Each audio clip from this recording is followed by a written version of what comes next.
being reactive to drivers coming, to the table all the time with the same issues with Lyft. So, and then the other part of that program was making sure all those 150 drivers were talking to their communities, capturing their stories and sharing that back with Lyft. So it was a lot of operational feedback loop work, partnering with data science and research to tell the driver's story internally and to close the loop with the drivers and make sure they felt heard. Gotcha. Got it. Well, it sounds to me like you are definitely part of the pioneer group in terms of community building. And a couple of years back, it doesn't seem like there were any kind of infrastructure or tools existed. You have to do a lot of operational things to bring those voices together. Would you like to share with us what are the exciting things you're working on now? Yeah, I have 2 ideas that I'm working on right now. One is focused around what I call the event or gathering first community. So I see a lot of communities popping up right now, and some are still very valuable, but there's just a lot of them that are what I call chatter first. So there's a lot of Slack groups where the connection takes a long time to build. There can feel really transactional. There's not a ton of connection, like this web of bonds that I talk about. Mm-hmm. And I think if we focus on the gathering first and the chatter second, that can be a really powerful combination. So I'm thinking through what would a platform that supported a community builder through their journey look like if they were dedicated to this idea of having the community linchpin be the way we gather and repeated gatherings. And the second thing I'm working on is how we gather in a space like this is super interesting to me because I feel and see the magic of what happens when we gather online, and I'm really trying to break down what is that. I don't want to try to recreate what happens in real life. I think it's pretty much impossible, but what are the main elements that make us feel like we're actually in a space together? I mean, it is kind of incredible that there are 30 people here. If we can just take a minute and imagine that there were 30 humans in a space, we didn't know each other, listening to you and I talk, that's a really cool experience. And we all have a lot of cool things to share. When you attend an event like that in person, you might laugh at a joke and then see who else is laughing at that joke and then make a little eye contact and have a connection there. You might read someone's name tag and go, oh, I know a little bit about what you do, So these are things that I think go missing in the gathering, and I'm digging through what a gathering space might look like that supports these micro expressions. That's spot on. I think, Zoom is great. It definitely helped us to, cope with the pandemic, the lockdown.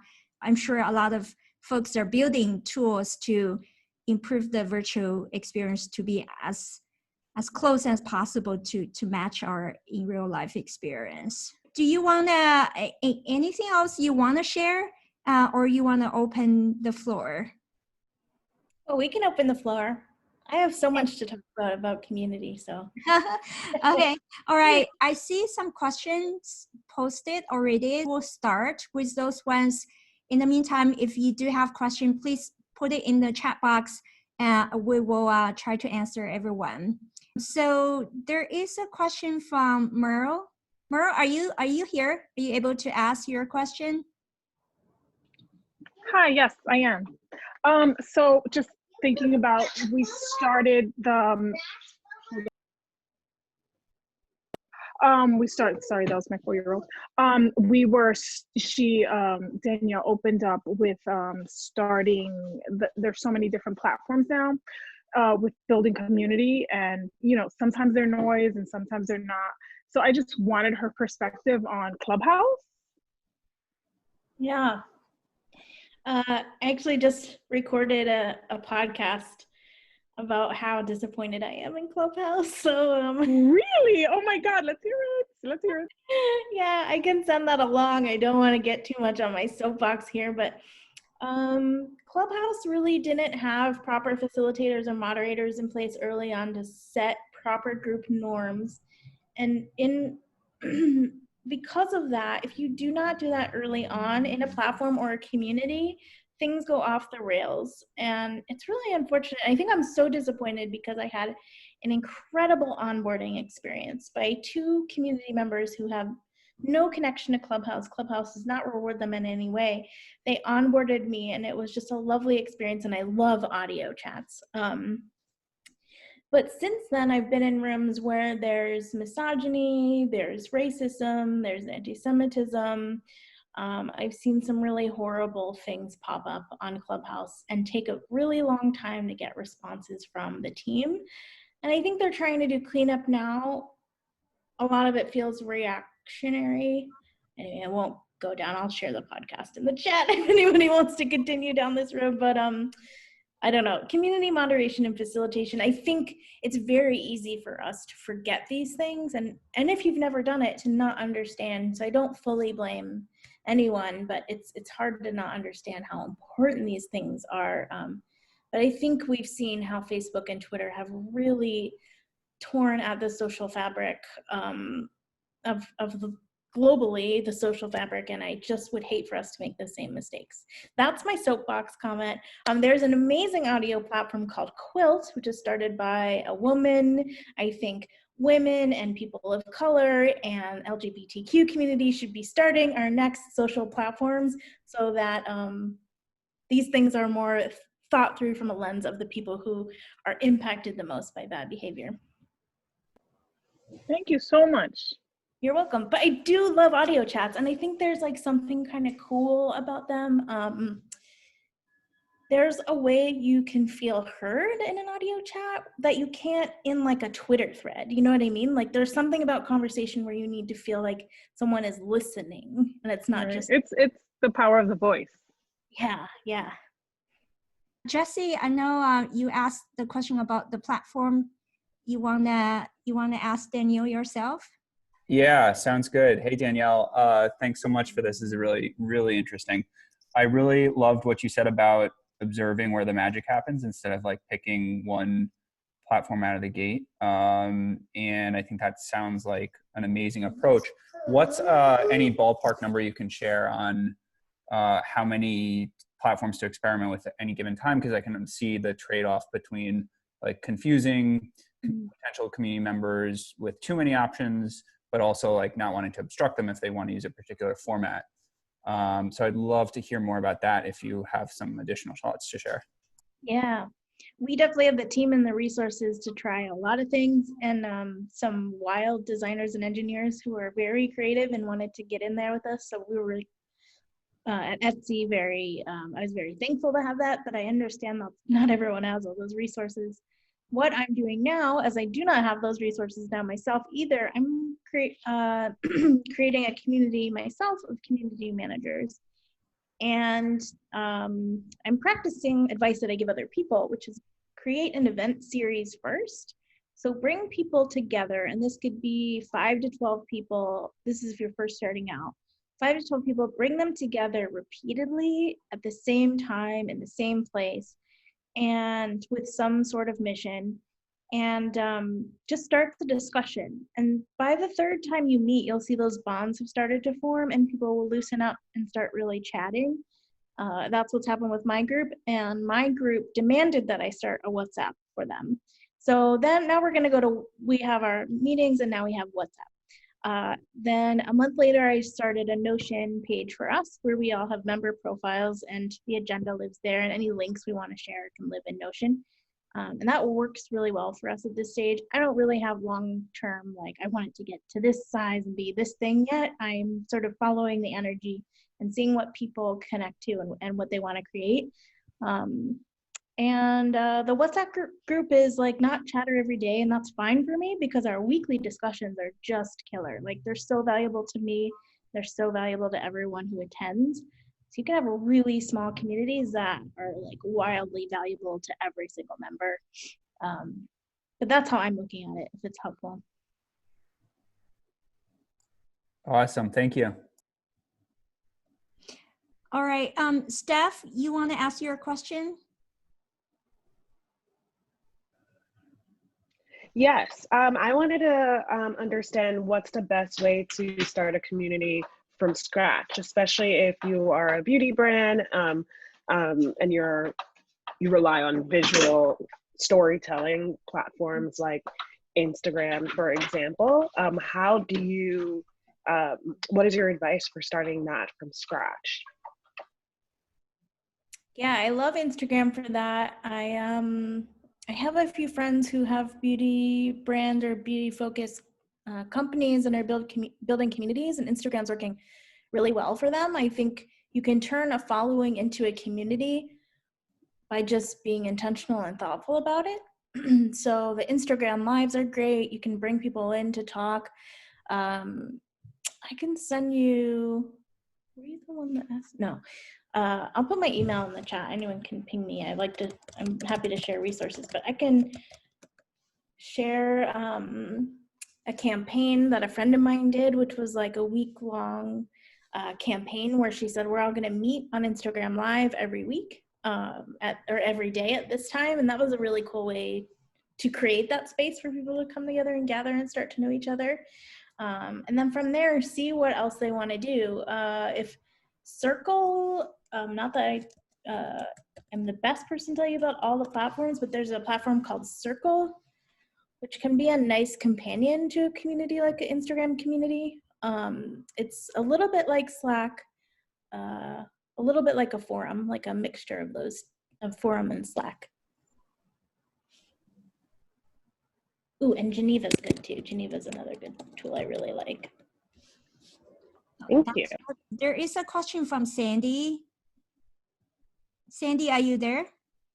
Yes, I am. And actually, you answered part of it, but it was more of a question of, okay, higher level, if we're not focused on platforms, just what are the steps to start building the community? And you kind of answered that with, you know, creating an event and creating a following. And to the extent that there was anything kind of more specific to this current environment when everybody has to be virtual versus when COVID's over and things can be more in person, does that process change? Yeah, I think it depends on your community. And I can go a little bit deeper too into those first steps. Identifying members is pretty important, and identifying members who are going to join because they want to give back and they support your mission and they want to support other people. There's like a profile of an engaged community member who wants to give back that you should look for. So sometimes I find people looking for like influencers in the space to bring into the community and be their first members.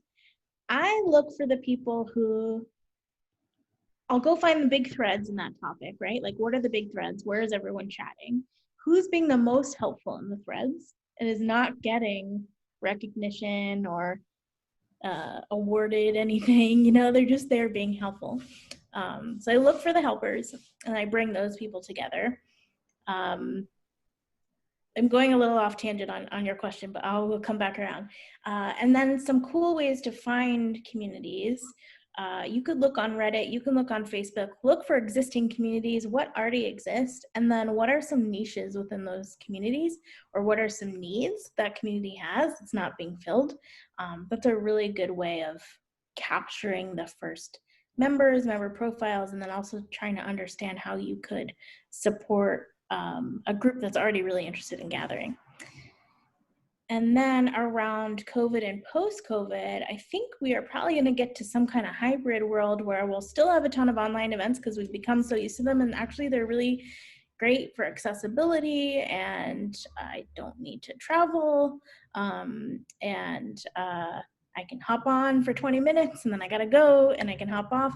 So I think online events aren't going anywhere. I think we'll have to think about how do we do real life events and then merge those with the community members who couldn't attend. And that's something I'm thinking through. I don't have the answers to that. But I do think we're gonna have this like resurgence of gatherings, like 1920s style, where we all were like wild and creative and innovative and want to get together, and there'll probably be like 20 Burning Mans in a row, and I don't know, it'll get wild out there, I think. Great, thank you very much. You're welcome. I remember in another session where I was in, you were also talking about identify someone like who has the pain point or who needs help the most. Is it about maybe bringing those two groups together to initiate something? Yeah, I talked about, when you're looking at these communities, there's maybe this whole subgroup who's not getting their needs met. They need community the most. The people who need community the most will show up. We've seen that work in our society's favor and not in our society's favor. Those people can be preyed upon. So if you can create good spaces for the people who need it, it can go a long way. Gotcha. Okay. We have another question from Christina. You want to ask your question? Yeah, sure. So I have a question about retention and engagement. So what is some advice for that? Like, what is some advice for retaining and engaging with your community? Yeah. One of my mentors, Carrie Melissa Jones, has and I'll just find it, a great post about creating a community commitment curve. So how are you pushing your community members through the journey and through the commitment journey of how committed they are? So let me find that curve.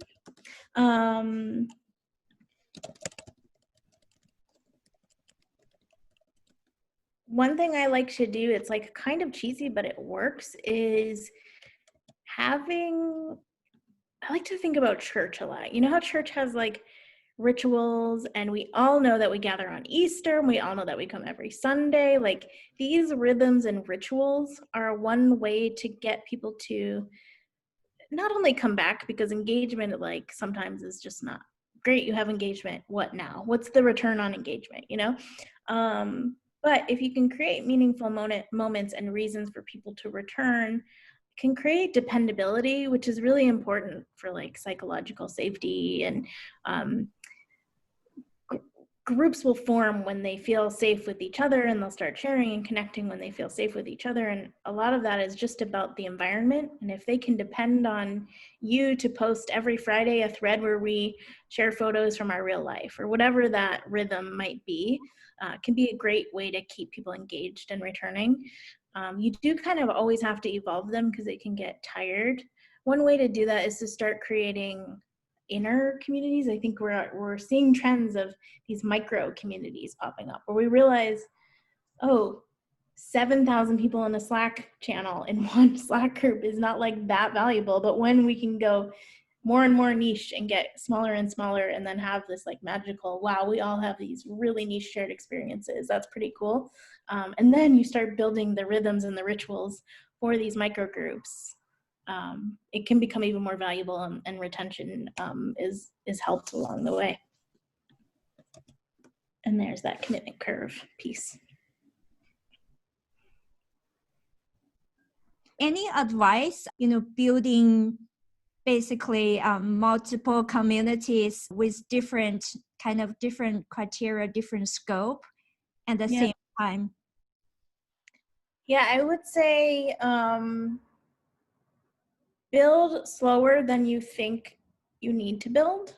And it's very painful. I think many of us come from marketing, or if we don't come from marketing and haven't like had to do marketing just because we have been the one to do it, we know about this marketing funnel where it's like, we need to get enough people in the funnel so that at the end of the day, they purchase. So community is built the exact opposite way. And this is like half of my work, I find, is like flipping the way people think about building. So community is one connection at a time, and you have one, community member here and another community member here, and you make the node between them, and then you add another one, and then you have a group, and you strengthen that group, and you strengthen that group. And you only add when you know that group is strong and they understand the group norms and they have a connection to each other. So I think when you start to do this, you might want one community, and you can always have people who are outside of the community but know the community exists. There's this great book called The Art of Community by Charles Vogel, and he talks about the 7 pillars of connection and belonging.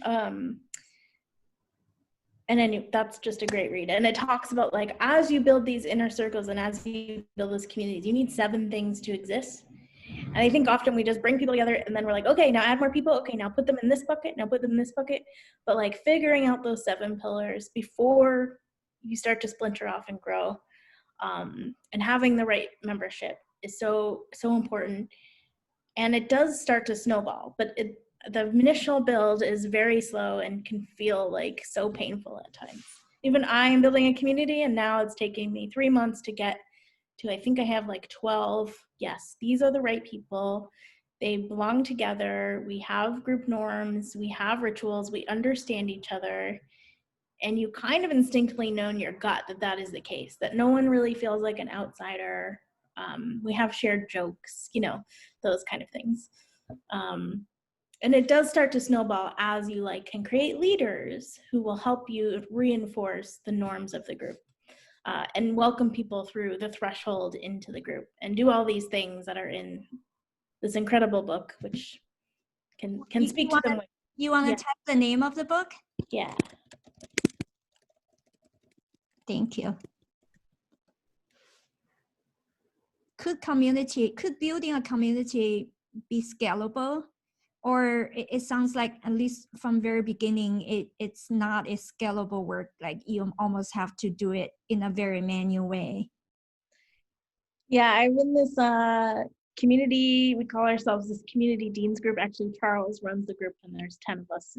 And we have people who are, you know, more purist than me and say you cannot scale community, is impossible. And then you have me going, we need to figure out how we can scale real community.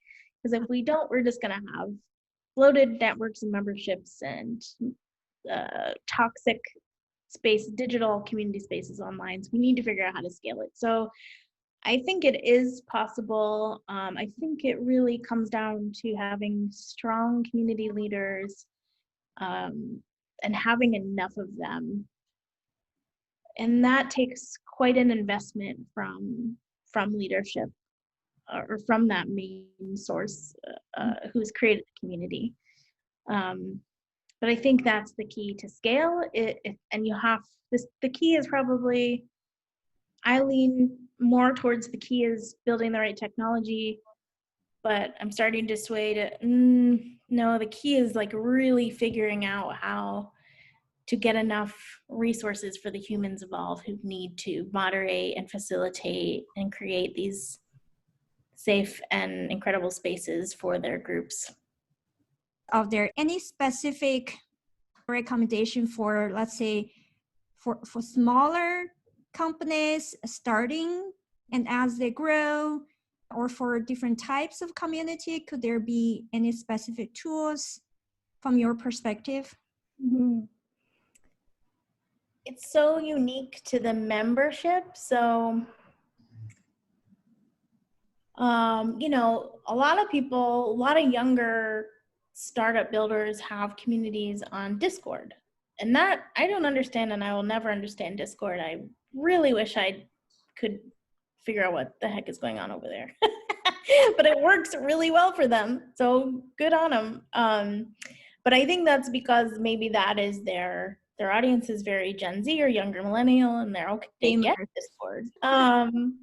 I do love Slack. I think you're in Slack. A lot of people are in Slack for work. If the people who would be attracted to your community are in Slack for work, it's kind of nice because you're just kind of switching, and you might be bored at work and you switch over to your fun community. But Slack has limitations. You can't block people. Like if I don't like someone in the community, or I just don't want to listen to them, I can't block or mute people. Slack wasn't built for communities, so it doesn't have a lot of those community tools. You can hack almost anything. There's a new platform called Mesh Communities, and they are really trying to compete with Facebook groups. And I really have got my eye on them, and I hope they succeed because they're really focused on, like, a Facebook group could make Facebook millions of dollars, and a group owner gets absolutely nothing. And how is that fair? So the woman who's building Mesh, is really thinking about, all right, if we're going to have sponsorships, advertising, what does the model look like for the community organizer to get a piece of that, or the entire community to get a piece of that? Awesome. There is another question. Lemmy, you want to ask your question? Yes, thank you so much for this wonderful information session. It's very helpful. I have a small community on Facebook. It's a closed community, and I have to say I've been struggling with engagement. My target are parents, and we know parents are very busy, and I just want to step up. I'm part to blame, I will say. I mean, there's posting consistently, but I'm not sure how to get them to engage. Yeah.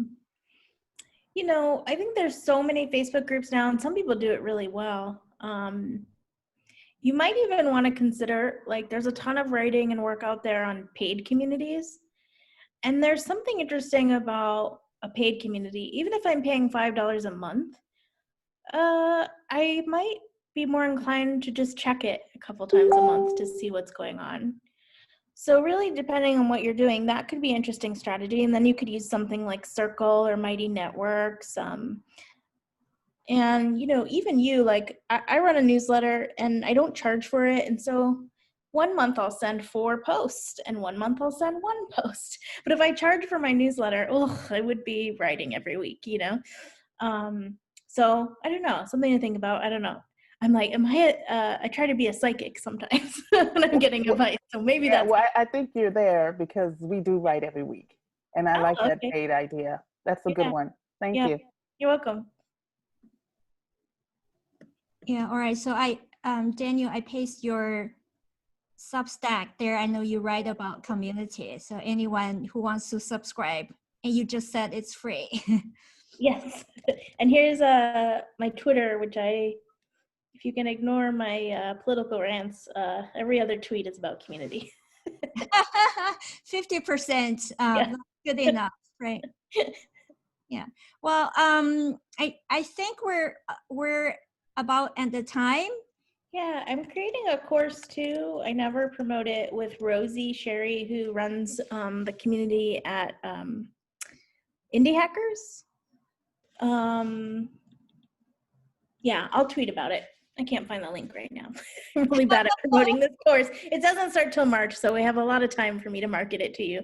But if you're interested, it's there's a $150 option to a $300 option. It's like a 6-week course with 6 months of support. So I'll be tweeting about that over the next. Thank you, Danielle. I hope to talk to you another time. Yeah, for sure. Thank you, Alice. All right. Take care. Bye. Bye.